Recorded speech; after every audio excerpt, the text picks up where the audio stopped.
स्नान करने का ढंग भी आपका अच्छा होना चाहिए। बाथरूम में प्रवेश कर गए, 1 घंटा से कुंडी बंद की स्नान कर रहे हैं, ये भी तरीका गलत है। दूसरे आदमी लाइन में लगे, दरवाज़ा खटखड़ा था तो कहते थोड़ी देर और रुको। आखिर उनको भी कहीं जाना है, फटाफट स्नान कीजिए, निकलिए। कितने लोग बाथरूम में गए और 2 मिनट में निकल गए, ज्यों तो पानी डारी ने आधी पीठ भिगवई नहीं करियो, बाहर आएगी घिन होइए स्नान। ये कौन तरीका? ठीक से स्नान भी कर लो लेकिन जल्दी कर लो, टाइम पास मत करो, दूसरों का भी ध्यान रखो। लिखने में भी आप में क्वालिटी होनी चाहिए, राइटिंग अच्छी बनाइए। ये सब इधर उधर की राइटिंग मत लिखिए। मैं निवेदन करूंगा, इंग्लिश की राइटिंग भी टॉप की बनाइए। हमें इंग्लिश टीचर एक पढ़ाता था तो उसकी राइटिंग से मैंने सीखा, ज़िले में नंबर 1 की राइटिंग थी, उसके बिल्कुल बराबर राइटिंग सीख कर 1 महीने में तैयार किया। तो बोला कि आपने मेरी टक्कर ले ली। हमने कहा टक्कर नहीं है, ये राइटिंग है। गुरु से टक्कर कोई चेला को लेना ही नहीं चाहिए, लेकिन राइटिंग अच्छी लिख देना चाहिए। तो बोला कि मन खुश हो गया। हर काम को अच्छा कीजिए, क्वालिटी का कीजिए। झाड़ू भी लगाइए, देखने वाले खुश हो जाने चाहिए कि अच्छा झाड़ू लगाया। मेहमान द्वार पर बैठे हों तो बहुत धीरे धीरे चुप्पे चुप्पे झाड़ू लगाइए, हाथ से कूड़ा उठा लीजिए, फिर झर्र झर्र झाड़ू मारोगे, धूल उनके ऊपर उड़ेगी। ये विवेक रखिए। और मेहमान हो न हो, अपना द्वार और घर रोज साफ सुथरा रखना ही चाहिए। जिसके घर में गंदगी नहीं, द्वार पर गंदगी नहीं, कपड़ों में गंदगी नहीं, दांतों पे गंदगी नहीं, और जिसके चप्पल जूतों में गंदगी नहीं, जिसकी गाड़ी में गंदगी नहीं, याद रखना लक्ष्मी उस पर विशेष कृपा करती है, वहां गरीबी कभी नहीं आती है। सफाई रखो। कितने लोगों को देखा जाता है, नाक साफ करेंगे, फिर अंगुली में जो नाक चिपकी है उसको पीछे पैंट में चिपका लेंगे, क्योंकि उनको पता लगता है कि ये माल और कहीं बनता नहीं है, ये स्पेशल कंपनी का माल। और कितनी महिलाएं नाक अपनी धोती में पोंछ लेती है। और कभी चांस मिला, मेरे पैर धोया तो उसी धोती से पैर पोंछ देती कि महाराज तुम भी थोड़ा माल ले जाओ। ये धोती नाक पोंछने के लिए, ये पीछे पैंट नाक पोंछने का कोई प्लेटफार्म है? एक कपड़ा रखा करो ना ऐसा छोटा सा। हाँ, अब हर समय पानी तो नहीं मिलता, लेकिन ऐसा कपड़ा रखो। सफ़ेद मत रखो, आप रंगीन में रखो। पॉलिस्टर का मत रखो, टेरिकॉट का मत रखो, सूती रखो। सूती शोषित करता है। और थोड़ा सा कुछ आपको लगा तो अपना ऐसे पोंछ लिया। ये पोंछने का तरीका है। अब पोंछने के बाद इसको पलट लो, इधर कर दो। अब जहां पोंछा वहीं बेर बेर रगड़ते रबड़ी बनाते। अब ये कौन समझाएगा तुमको? उसको उलट पलट कर लो। कई परत है इसमें, देखो इधर परत है, फिर ये परत है, फिर यहाँ खोलो ये परत है। अब दिन भर में 10 बार पलटो तब भी ठीक हो जाएगा। तो सफाई रखना चाहिए। दांतों को भी साफ रखो। कुचेलिनम दंत मलोपधारणम बहवासनम निष्ठुर भाषणम चा सूर्योदय चास्ता मिथे शयानम विमुच्यति श्रीयदि चक्रपाणी दारिद्र्य नाशनम दानम शीलम दुर्गत नाशनम अज्ञान नाशनी प्रज्ञा भावना भय नाशनी उद्योग नास्ति दारिद्र्यम जपतो नास्ति पातकम मौन च कलहो नास्ति जागरतो नास्ति भय मूर्खा यत्र न पूज्यन्ते धान्यम यत्र सुसंचितम दाम्पत्य कलहो नास्ति श्री स्वयं आगता। ये सब वही श्लोक मैंने नीति शास्त्र के आपको सुनाया है, जिन श्लोकों में ये बताया गया है कि लक्ष्मी कैसे घर में आती है। थोड़ा अर्थ भी बता देता हूँ। कुचेलिनम, जो मैले वस्त्र नहीं पहनता है। दंतमलोपधारणम, जो दांतों का मंजन करता है, दांतों पे मैल जमा करके नहीं रखता है। जब हंसता है, मुस्कुराता है तो उसके दांत दूध जैसे चमकते, मोती जैसे चमकते, सुंदर दिखाई देते हैं। दंतमलो बहवासिनम, जो बहुत भोजन नहीं खाता है, कम भोजन खाता है। निष्ठुर भाषणम, जो कठोर नहीं बोलता है, गालियां नहीं बकता है, मधुर वाणी रखता है। सूर्योदय चास्तामिते शयानम, जो सूर्यास्त के समय सोता नहीं है और सूर्योदय के समय जाग जाता है, कहते हैं उसको लक्ष्मी कभी छोड़ती नहीं है। वो देश में रहे या विदेश में रहे, अकेले रहे या मेले में रहे, लेकिन वो हमेशा लक्ष्मीपति रहता है। इसलिए याद रखना मेरे भाइयों बहनों, आप साफ सुथरा वस्त्र भी पहनिए और दांतों को भी साफ सुथरा रखिए। आप जब हंसिए तो लोग आपके दांतों को देखते रह जाए, चमकते हुए दांत। सेवा की भावना से किया हुआ कार्य आपके मन को प्रसन्नता देता है और गुस्सा में किया हुआ कार्य आपके मन को टेंशन और चिंता देता है। सेवा का भाव जागृत कीजिए और ये भी याद रखना, निष्काम सेवा कीजिए। आप यदि अपने बेटे की सेवा कर रहे हैं तो बेटे से कुछ भी पाने की आशा मत रखिए, क्योंकि उम्र बढ़ने के बाद बेटे का मन कैसा बदलता है, क्या होता है, कुछ पता नहीं। आप अपनी बेटी की सेवा करते हैं, आशा मत रखिए कि ये कुछ मेरी सेवा करेगी। कर भी सकती है और नहीं भी कर सकती है। और निष्काम कर्म का फल भी मिलता है। श्रीमद् भगवत गीता में श्री कृष्ण भगवान ने निष्काम कर्म करने पर जोर डाला है। समाज की सेवा करना हो या जनता की सेवा करना हो या परिवार की सेवा करना हो, लेकिन तुम्हारी सेवा निष्काम भाव से होना चाहिए। वृद्धाश्रम सबसे ज़्यादा गुजरात में है, फिर वृद्धाश्रमों की संख्या महाराष्ट्र में भी ज़्यादा है। उत्तर प्रदेश में बहुत कम वृद्धाश्रम है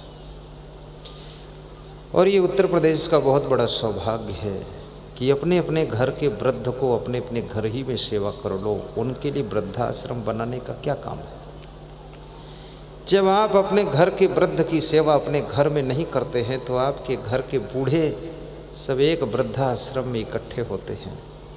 और याद रखना, बूढ़ों को केवल भोजन नहीं चाहिए, बूढ़ों को केवल कपड़े नहीं चाहिए, बल्कि आपके बूढ़े माँ बाप को, बूढ़े सास ससुर, बूढ़े दादा दादी को आपको देखने की भूख रहती है, आपके पास बैठने की भूख रहती है। और जब आपके पास वो बैठ लेते हैं और देख लेते हैं, उनका बुढ़ापा धन्य हो जाता है।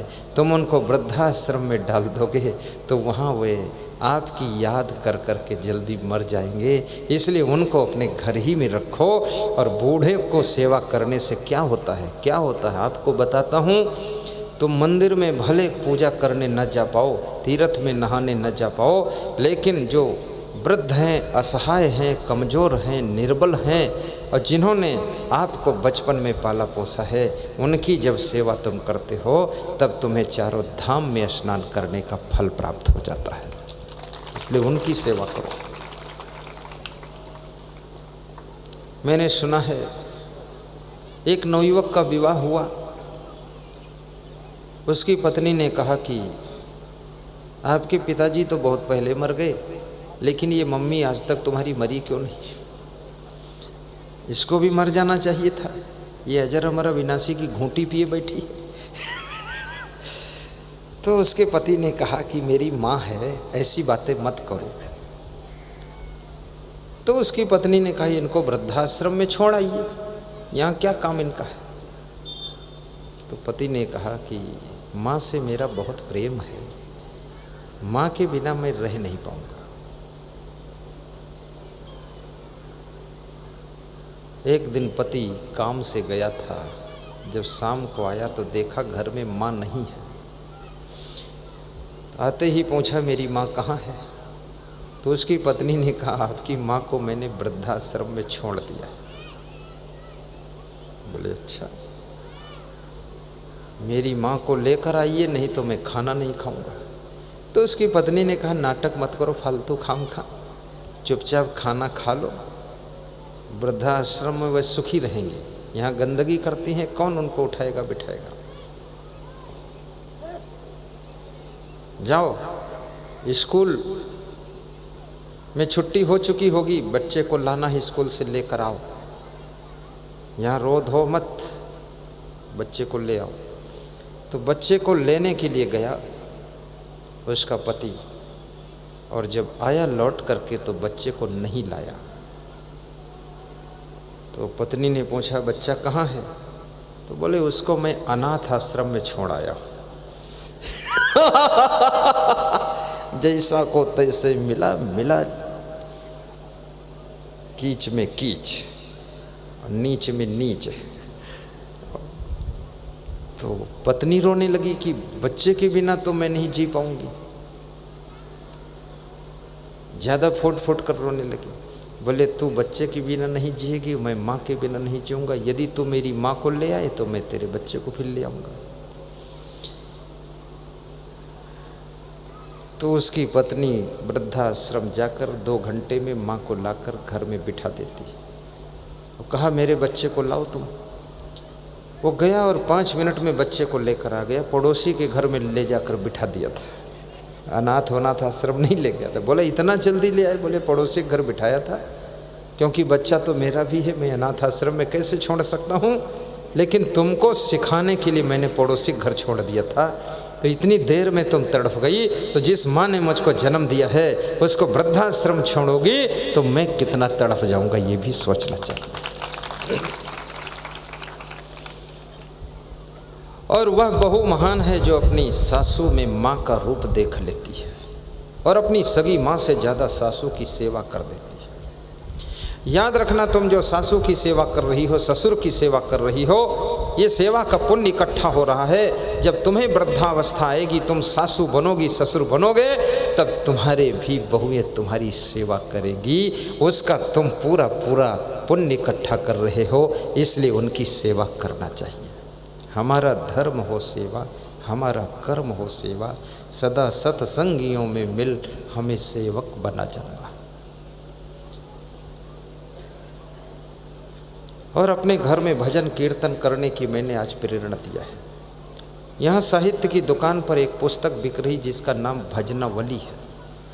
उस भजनावली पुस्तक में जितने भजन मैं गाता हूँ 100-150 वे सब भजन छापे गए। आप उसको ले करके याद कीजिए और अपने घर में भजन थोड़ा शुरू कीजिए। उससे बीमारियां भी कम होंगी और घर में आपस का संगठन भी बढ़ेगा, प्रेम समता बढ़ेगी। और ये भी याद रखना सज्जनों और देवियों, अपने घर में कलह कलेश मत बढ़ाइए, राग द्वेष मत बढ़ाइए।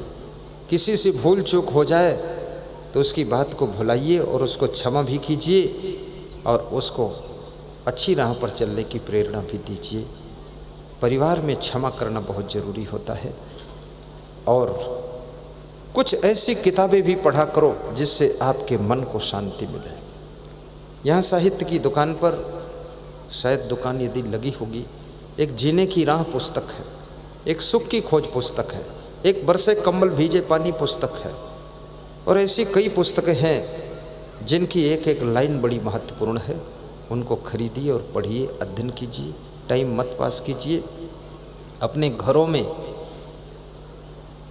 ये हीरो हीरोइन और सांप बिच्छू घोड़ा गधा के फोटो मत लगाइए। अपने घर में अपने पूज्य माता पिता का फोटो लगाइए। अपने घर में आप कोई महान पुरुष का फोटो लगाइए, गुरु जी का फोटो लगाइए। उससे क्या होगा, तुम्हारे घर में भूत प्रेत का प्रवेश नहीं होगा और घर में शांति बनी रहेगी। महान पुरुषों का चित्र लगाना चाहिए। अपने स्वास्थ्य का भी ध्यान रखना, बहुत बीमार मत बने रहना। कितने लोगों को देखा जाता है हॉस्पिटल जा करके पूरी जांच करा लेते, कोई रोग नहीं निकलता है। घर के लोग हैरान हैं कौन सा नया रोग है जो मशीन भी नहीं पकड़ पा रही है। ना सोनोग्राफी में आ रहा, ना एक्सरे में आ रहा है। और हर समय ये पड़े पड़े सड़ता रहता है, बताता है यहाँ दर्द वहाँ दर्द। जो व्यक्ति काम नहीं करेगा उसके शरीर में मीठा दर्द शुरू हो जाएगा। जो ज़्यादा मीठा खाएगा उसके शरीर में मीठा मीठा दर्द शुरू हो जाएगा। और जो व्यक्ति ज़्यादा आराम करेगा उसके तो हड्डी में दर्द शुरू हो जाएगा। और जो व्यक्ति याद रखना हंसेगा नहीं, उसके जॉइंटों में दर्द जल्दी शुरू हो जाएगा। और ये भी याद रखना, जो व्यक्ति टेंशन बहुत करेगा उसको शुगर की बीमारी ज़्यादा होने की संभावना हो जाएगी। और जो व्यक्ति दूसरों को पीड़ा पहुंचाएगा उसके शरीर में भयंकर रोगों का जन्म हो जाएगा। और जो व्यक्ति, मैं निवेदन करूंगा, ज़्यादा घी खाएगा, ज़्यादा मलाई खाएगा, उसका डाइजेशन बिगड़ जाएगा, वो फिर स्वस्थ नहीं रह सकता है। थोड़ा फाइबर वाली चीज़ें खाइए, थोड़ा फल फ्रूट सलाद भी खाइए, और पानी ज़्यादा पीजिए, पानी कम मत पियो।